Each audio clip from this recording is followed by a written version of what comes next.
Going live. And boom, we're live. live. It worked. Yay. What is up, everybody? Hi. It's us. I know it's like super The Flowers. super late depending on where you are. I know, right? Greet the people really quick while I How's see everybody something doing? We just wanted to jump on this live There we go. for a little bit just to, share a little something. Got it. I know on the West Coast it's like 8 o'clock. Right here in Central Time it's 10 o'clock? Yeah. And then on the East Coast it's 11 o'clock. So, people up. Yeah. Everybody's up because of, the state of our country, the pandemic. So, if you're up, come check us out, Listen, yeah, they're up there coming in. On. Hey y'all, hey y'all, hello, yes, hello. It's us, the Flowers. Yeah. We're live. We don't normally do this, but we're doing it now. Yeah, and I think I'm gonna do this more often. I'm gonna do lives more often. Hey, everybody coming in. I want to be able to see your comments over here. See if I can see. We won't be labor before you long. She's trying to rush me. What's up, everybody? Yeah, they're all coming in. Come on in the room. So wake up if you sleep. Wake up. In the room. Come on, y'all. Come on in. Yeah. So. Well, if they're asleep, they're getting your notifications. Mm-hmm. We are here. It's Redefined TV. We're redefining relationships righteously. Yeah, they're coming on deep now. Yeah, we got Alabama in the room. Said what y'all both have up y'all sleeves. We got San Diego in the house. Cayman Islands. Oh, praise the Lord. Yeah. Welcome. We got Chi-Town in the house, Connecticut in the house, Dallas in the house. Welcome, East Coast. Yeah. Welcome, everybody. Welcome. So let's just say first, thank you. I think we just came on, doing something different every now and again. Thank you to Brown all. said your voice is beautiful. Oh, thank you. That's very sweet. Yeah. We just want to show our appreciation for everybody that follows our YouTube channel. Whether you follow on Instagram, YouTube, Facebook, or on our website. We really, truly appreciate all the love and support. Thank you for tuning into our Try Me series. If you caught any of those lessons, those sermons, we really appreciate it. We want to serve God's people. We really, truly want to. We saw... yesterday we were out with our family after our Sunday sermon, and we met someone out, and it was such a pleasure meeting her, and it blesses our life to when we get out and we go out in public and we see people and we meet people and that they say that they bless their lives, and that blesses our lives. Yeah. So we're just hopping on to say hey, we love you, and to just thanks, guys. We want your lives to be blessed, and we want you to be encouraged during this time. We know it may be a tough time for a lot of people, but God's got you. This is amazing, man. I need to get somehow. I'm gonna figure out how to do it next time. But my comments on my phone is not in real time. Like over here, we got people from. And I'm not wearing my glasses, so I can't. Trinidad. We got people from Canada. We got people from Montreal in the building. We got people from Africa. We have people from Australia. All over the world. Welcome. So we want to have a quick conversation, but we do want to thank everybody for all the continued support. Yeah. Everybody that's been watching the Try Me series. Dude, I'm over here like I'm wrecked. I'm wrecked, and by the grace of God, he's given us the content to bless his people. To bless you guys, and I'm gonna give y'all like a sneak peek, man. But before we do all that, we are planning to have a virtual YouTube party. Oh, that's right. Yeah, if we can get, well, I know we're gonna get it, but when we get 100, we're gonna get it. We're gonna get it. 100,000 subscribers, which is absolutely amazing. I know, to us, we're like. Yeah, I don't know if you guys could believe it, but there was a time when we were talking about Formulate and Redefine. We first thought about it. It was all a joke. Yeah. It was all a joke, and just to see what God did with our joke. Yeah, it's like. It's amazing. It is insane. Yeah. It's absolutely insane. Yeah, it's just amazing to ask questions. We'll have to come on some other night to ask questions. Oh yeah, do a Q&A. Because Q&As can, Q&As can go on, but we definitely will get on and do that. But yeah, I said do a skin routine website. Y'all have flawless skin. Love you guys. Praise the Lord So what we'll do, this is what That's we'll more do. him than me. I'm wearing makeup. Nah, we both, by the grace of God, have that kingdom glow. Kingdom glow. That's what it is.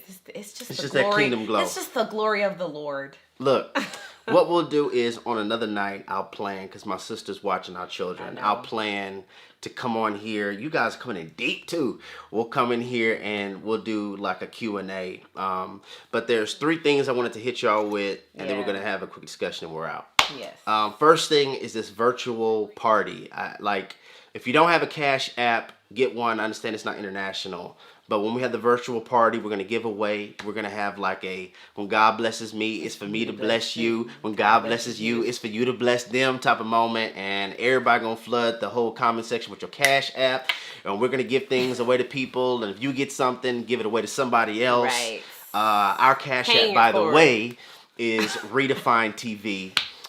If the Lord has put it on your heart. Shameless plug, man. But anyway, we're going to do that. We're going to have games. We just want to thank you guys. I'm working on now like this behind the scenes type of video where you can see how when we first started to where it is now. Wow. It's just amazing. We've come a mighty long way. Yeah, a mighty long way. I don't know, Miss Smith. I don't use that. But, you know, that's gonna probably be the main means to give things away, maybe PayPal as well.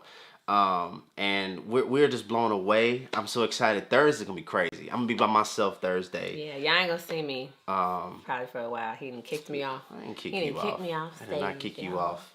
Kick me off. But look, Thursday is gonna be called graduation season, and I think it's just Clever, appropriate. right? I think it's just appropriate for the times that we're in right now. Mm-hmm. Graduation never feels like graduation. Especially when God does it. So I think that's going to be good. That's all I'm going to give you with that.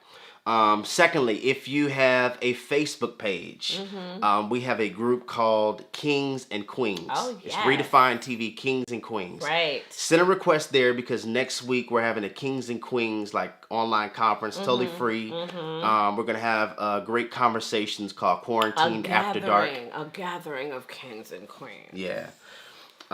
It's going to be like Quarantined After Dark. We're going to talk about Jesus. Just some Jesus stuff, though. Now we're going to talk about freaky stuff. We're going to talk about people struggling with porn and I know, but we're going to put the and, Jesus on it, though. Yeah. You know what I'm saying? It's we're going to put that on it because we know people have real stuff that they deal with, real issues. Yeah. And so we don't, you know, we've never been one usually to shy away from some of the hard topics. And so the people of God need to address it because kingdom people deal with this stuff and we need to be free. Yeah. And so, you know, so we gonna put some Jesus on all of our stuff because everybody got some stuff, you know. Yeah. Kaylee, congratulations. Says she graduates this year. Congratulations. It's going to be dope, man, because all I'm going to tell you is like the majority of graduations now are not the way that you thought your graduation day would be. No, and we were just talking about this. 2020 is such a dope year, right? To graduate. Like I graduated in 2020. Yeah. And then it's so unfortunate that some people can't even experience that, you know, walking across the stage and having your people cheer for you. And, you know, I mean, I remember how exciting I was when I graduated from high school and from college, you know, just to have your loved ones there. So, you know, our heart goes out to anybody that is not able to have that experience. But just know, you know, we're in this season for a reason, and you know, just know that you know all your hard work, it's not in vain. You still getting that degree, you still getting that diploma. You know, it's just not maybe the way that you wanted to receive it. You're still getting it. Yeah. Congrats to the Miss T. I don't even know. We call this thing My Type. We over here talking. So I know. Get to some stuff. Let's hit you real quick, and then we're gonna be out, and we're gonna plan this again because the way y'all are flooding right now, coming in, I think it'll be dope for us to have a Quarantined After Dark. What y'all think? Quarantined After Dark. We gonna come in probably like 9 p.m. Central Time with Jesus. And depending on where you are in the world, it won't be dark. I know, it's true. Quarantined After Dark, where we are, we just come in and have some great conversations. Yeah. So I wanted to talk about My Type really quickly because a lot of questions were coming in about, you know, My Type. And there's one thing I want to say spiritually. I want you to talk practically, and then we're done. Spiritually, I don't think a lot of us understand that your type changes when you discover your purpose. Amen. When you really understand why God cosmically created you, what you used to like, you don't even really like anymore. Right. Like Jesus changes your preference. Absolutely. Jesus changes what you think is cute. 100%. Right? Jesus changes what you find attractive. Mm-hmm. And when you discover the divine sweet spot, like why God put me here, that affects your preference. Yeah. Right? So kind of touch on how, I don't know, you know, y'all not going to believe this, how I was not your preference. He was not my preference. Can y'all believe that? I know, right? He's so awesome. He's so amazing. He's so handsome. But no, he was not originally my type. But here's the thing. I never had a type. I want to go ahead and put that out there. I was never the type of woman that's like, I like them to look a certain way or have a certain type of job. Before I met my husband, I was attracted to all different kinds of men, like different heights, different, professions. It was all, to me, and I know this sounds really cliche, it really was, not that I wasn't physically attracted to men, let me put that out there, but my physical attraction covered a lot of bases. Like, I didn't have that type thing, right?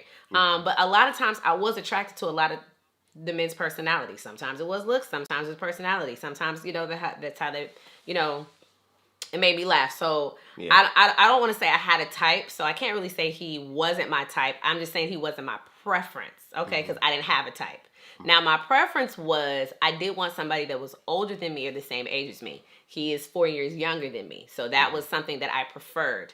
I wanted somebody that was in, like, I guess, a professional career, if you were. Like, I mean, I'm a teacher, so I wanted somebody that, either was in education or in the medical field or the law field. Or you don't even have to be, you could have been a police officer, you could have been a firefighter, you could have been in the military. I just wanted you to have a profession. Whereas at the time, he had graduated from college, he had his degree, but he was a gospel rapper at the time and a young adult pastor. Why do you always do that? You were. I was a student pastor. But babe, when I met you, I didn't know you were a student pastor. When I met you, you was J Flow, the gospel rapper. Pause. Time out. You were. Hold on. You were. Let me interrupt. But he was dope. Because every time she tells a story, she says he was a gospel rapper. He was. My occupation was I was a student pastor. But I didn't meet him as a student pastor. I met him as J Flow. When I met him, he was J Flow. He was on stage, dropping bars. That's when I met him. I bought his CD. So let's not That's funny. shy away from that. If it wasn't for that, I want to always make that clear. If it wasn't for his, him rapping, I would not have met him. If he was at a concert rapping. Because, at first it's kind of like, I'm a rapper. I didn't introduce myself. I know that, but I'm just like, in my mind, I'm like, okay, everybody wants to be a rapper. Y'all see how judged I felt? Everybody's a rapper, everybody that's, trying to make it in the business. And he did, he had a degree and all that stuff. He had graduated from college and stuff. So, and that was also a preference, which he had. But yeah, I was like, okay, well, what's your real job? Like, what's your 9 to 5? What's your career? What you put on your taxes? So he didn't have that, but I'm glad God didn't give me. I didn't have what? You didn't have like a career. Like, you were making money. Peep this. You were making money rapping. Like, he was traveling. He was getting paid by the church. But I didn't know that. He didn't say that at first, though. Keep going. He was a rapper, gospel rapper. I'll clean it up. Which is not a problem because there's some dope gospel rappers, and he was dope. He had CDs, he had bars. I'll clean it up. Keep going. I'm not saying that was a bad thing. I'm just saying, in my mind, I was like, he's a rapper. Like, I'm a teacher. I was like, you're a rapper? Like, and I was a worshiper. I was like, you weren't like a praise and worship leader. You weren't a musician. You were a rapper. And I wasn't really into rap. So, but that's not a bad thing. Like, he loved Jesus. Keep going. I'm going to clean it up. So anyway, you don't have to clean it up because that's not a bad thing. Just keep going. Anyway, and last thing that was not my preference was he lived in a different state from me. I was living in Oklahoma City. He was living in Houston, Texas. I was not trying to leave my home. Well, it's not really my home state. That's just where I was living at the time. I was not trying to leave Oklahoma City. I was very happy. I was very settled. I had my career. I had my friends. I had my church. My family was there. So I was like, you might just want to kind of move around and find some sweet little girl down in Houston, Texas. I'm good. So all of those things were not my preference. Right. So if you have a type, you may want to, when it's God and when it's kingdom, you might need to just kind of put all that to the side, because a lot of times those things are very carnal. A lot of times those things are very superficial. A lot of the times those things are just you and what you may want, and not really what God has in store. Because little did I know is that this man was an amazing, awesome person, awesome man, awesome king, awesome minister, and he was everything that I could have prayed for and more. So yeah. See how I sealed the deal with that? Well, how amazing you are. I'm about to put kingdom in this thing, because every time we go out, she presents a story. So I'm gonna present the truth. I'm gonna present. It's not the total truth. It's like partial. It's not incorrect, but it's incomplete. So this is what happened. I was a student pastor at the time, roughly 60 students, right? I heard them listening to garbage. You know, my girlfriend got a girlfriend, and how to get high, and having sex with multiple women. And it was wake up, drink. Yeah, pull up, drink, like pass out, drink. Like, you know, that's it was what just they were listening to. It was the antithesis of what we were preaching every single week. Right. And so I just was like, you know what? We're gonna do a Friday Night Live, and we're gonna flow. And so we dropped the beat on them real quick, and I started letting go some bars, and they liked it, right? And it's natural. So we had like Friday Night Lives. It was like maybe 20 or 30 students showed up, and I was rapping with them. Then some other church came. They hit me up, and I was like, "Hey, come do the same thing to our young adult ministry." Now the whole time, I just was trying to. There's a message in this. I was just trying to get them to stop listening to the trash. Long story short, we started doing concerts, having maybe 100, 150 people. One time we had like 300 people, and so I'm kind of blown, and so I start kind of taking on this role, and I was getting booked around the nation to do different youth conferences and youth revivals. Ran into a gospel rapper called The Truth. He came to our church. Then KB, I did a song with KB. I did a song with The Truth, and then by then I fully was I found purpose in this. Like, I was like, you know what? I'm going to inspire people that you could be young, that you could be unashamed, that you could be sold out, that you could love the Lord. And be dope. And it's be dope, and and, it's not be whack. dope while doing it, Yeah. you know. So I started hitting up the studio, and I started dropping bars, and I got booked at a concert in Oklahoma, and that's where I discovered my wife, right? So all of this started from me graduating college, being certified as a teacher, not wanting to work at the church because that's typical for a pastor's son. But God had different plans. You write your purpose in permanent marker, but write the steps in pencil.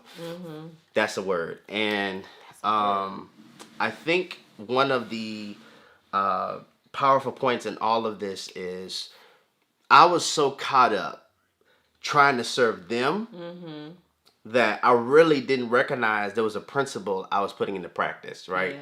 Seek ye first the kingdom of God and all of his righteousness, and all these things will be added unto you. Right? If I wouldn't have stepped up to be a student pastor, if I wouldn't have heard what they were listening to, if I wouldn't have said, I'm going to do something about it, and if I wouldn't have formed a Friday Night Live with 18 to 25-year-olds and we just rapping, I would not have been discovered by the churches, which would not have got wind to a church in Oklahoma, which would not have put me in position to be in a place where I can collide with her. So what I want you to understand from this, quick little live is when you really get involved in the life of others, the fastest way to tug on the strings of God is when you become focused on somebody else. And I didn't have it all together. I still don't have it all together. But neither do I. But what kept me from engaging in certain sins was I knew they were looking up to me. Don't let the devil lie to you and make you think like, oh, I can't do this because I'm still struggling with such and such. There were times I got text messages from girls in college. Hey, come over. My roommate's gone. And the reason I didn't go.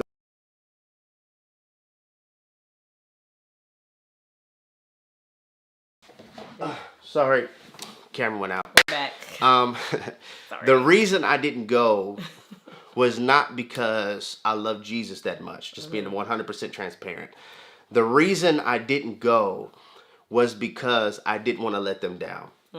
And I think sometimes we don't step up and we don't serve and we don't really pour into the life of people because we fear that they may smell our stench of a double life. But it actually purged me. What if I told you that sometimes ministry is more about God cleansing you while you're cleansing people? That's good. And it was just that water to wine type process. Water to wine. That I'm just going to pour water in here, and as I go, God changed me. Yeah. That's good. That's good. And so, for anybody watching this, I want to encourage you that maybe one of the ways that you could collide with your next, one of the ways that God can reveal to you something greater, one of the ways that you could position yourself to be blessed, is stop focusing on you. Amen. That's good. Get over yourself and pour into the life of somebody else. And if she wasn't there supporting her pastor. Right. That's what I was going to say. I was going to throw that in there before we wrap it up. Go ahead.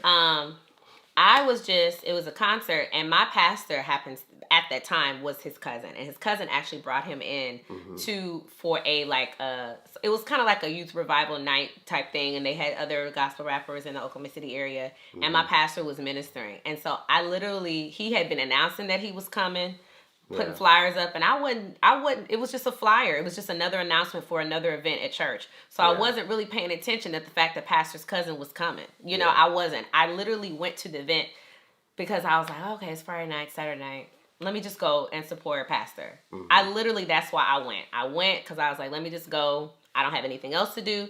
You know, it's a good place to be in the house of the Lord on the weekend, you know, on a Saturday night. So I went, and we met, you know, that's how we met. So I think for some of us, we just need to get out and get into good, wholesome, healthy spaces. Because maybe the spaces that you are in aren't healthy. Yeah. And you may be meeting the wrong type of people because you're in the wrong kind of spaces and your wrong atmospheres. And if you're in the right atmospheres, conducive atmospheres, and you may collide with your purpose. So go to that conference, go to that gospel concert, go to that poetry night, the Christian poetry night, go to that book club, go to that event that is good and healthy and has you around people that are like-minded, not to meet somebody, because I wasn't going to meet somebody. I was going to support my pastor, but just get active, do something, go somewhere, and just to be in those type of atmospheres, because those atmospheres can be helpful to you and your purity and your walk and you're pursuing God and your purpose. You never know what type of things you can collide with, not necessarily a spouse, but just a connection in the body of Christ that could connect you with something that can go towards your purpose. Yeah. So don't just be sitting around and be like, I ain't got nothing to do, I ain't got no woman, I ain't got no girl, I ain't got no man, I'm just waiting for God to drop in my lap. Yeah. If it's God's will, it'll happen. But our point in all of this is saying just pursue purpose. Like that has always been somewhat of our, not somewhat, that's been our narrative. If you're in purpose, you're pursuing the will of God, you're doing what he wants you to do, he'll collide you with your purpose if you're focusing on that. Yeah. Yeah. So. Your assignment will affect your preference. It will. Absolutely. If your preference has not been affected since you met Jesus, I question your collision. Yeah, it will shape your preference. Yeah. Your love for God, your love for God, your devotion to God, your relationship with him will shape what you want. Yeah. What will shape what you are looking for, whether you're a man and what you're waiting for if you're a woman. Yeah. Okay, not the kind of car he drives, not what kind of career he has, but who it lives on the inside of him. Yeah. What attracted me to him and what ultimately won me over was the God in him. Yeah. It had nothing to do with his age, had nothing to do where he lived, had nothing to do with his career. I saw the God in this man. I connected with the spirit in this man. His spirit bear witness with me. And that is what it gave us a spiritual connection beyond anything physical, emotional, mental, our conversation, anything we had. That's what connected me to him. So sometimes we got to put those preferences aside and just allow God to do a work in our hearts. Yeah. And then he will sculpt that attraction. That will shape what it is that you're attracted to and your preference. Yeah. Beautiful. So. Well said. Thanks. But yeah, we just want to come on excuse me, we just want to come on here really quickly and just encourage you guys. Over 700 people in here right now. Wow. So, we'll plan another one this week. I'll chop it up with my sister to come back and she's watching my baby. We'll do like a little promotional video like, hey, come join us on this day, YouTube at for this time. Quarantine After Dark. So we want you to remember, purpose collides you with purpose partners. Amen. No kingdom work, no kingdom upgrade. Nope. Seek ye first. It's just a principle. It is. It's not, the word of God. It's not just the principle, it's the word. Right. You're not doing this to be blessed. Right. You're doing this to be a blessing. Yeah. When God blesses you, it's never to raise your standard of living. Mm-hmm. It's to raise your standard of giving. Amen. And that's not just financial. When God blesses me, it's not so that I could lengthen my fence. It's so that I could extend my table. Amen. Who are you pouring your life into? So, Extend your table. Y'all be ready for that. Table. Yes. Y'all be ready for that virtual party coming soon. I believe we will hit 100K subscribers this week. And when we do, we'll come on here and just give away. If you're international, we'll probably do a PayPal. Everybody in the States, Cash App. Ours is Redefined TV. And we just are so thankful for you all. We never had any idea. I'm telling you, we never had any idea that this would turn into this. Mm-hmm. We really didn't. So when we say give God your yes and expect him to blow your mind, we believe it. Give it to him, man. We're just walking in it. Keep praying for us. We're praying for you. We're praying for this world with everything we're going to. But I know one thing, God will never forsake his children. Yeah. God will not, even if it looks bad, if it feels bad, everything around you is bad. God is not going to forsake you. God is not going to forsake his children because he loves us. And he has a plan. He has a purpose. Yeah. And just trust in him. So that's my last encouragement for you this evening. We love you. Don't forget to join us Thursday night too. Graduation season is going to be dope. For our regular, Yeah.